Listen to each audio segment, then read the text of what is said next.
एक जंगल में एक बार हसींगा रहता था।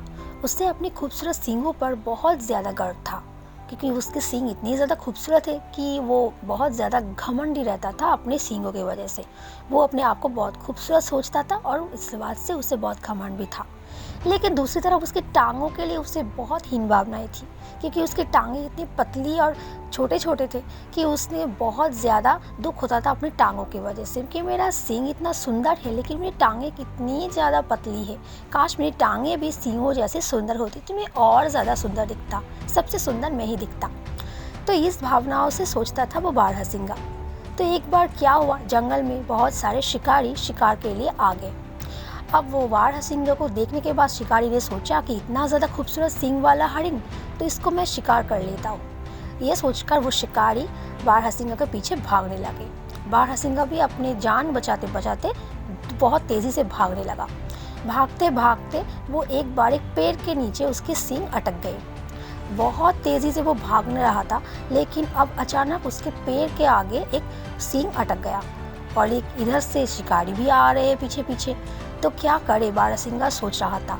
बहुत कोशिशों के बाद आखिर वो बारहसिंगा अपने आप को बचाने में कामयाब रहा। वो शिकारियों से बहुत दूर चला गया और अपने आप को सुरक्षित रख पाया। अब वो सोचने लगा कि मैं कितना मूर्ख था, जिन सींगों के मुझे इतना ज़्यादा घमंड था, आज उस सींगों की वजह से मैं फंस गया था और शिकारियों के बीच मरने वाला था। लेकिन जिन टांगों को मैं कोसता था इतने दिन तक, आज उस टांगों की वजह से ही मैं बच गया। तो इस टांगों को मुझे शुक्रिया अदा करनी चाहिए, ना कि इसे कोसनी चाहिए। तो दोस्तों, हमारी ज़िंदगी भी ऐसी ही है। हमें भी बहुत सारी चीज़ों के लिए शिकायत रहती है, जबकि हमें शिकायत नहीं करनी चाहिए, क्योंकि ज़िंदगी अनमोल होती है। शायद ऐसा भी हो सकता है आप जिस चीज़ के लिए आप खुद को कोस रहे हो, वही चीज़ आपको आगे जाकर सफलता दिलाए।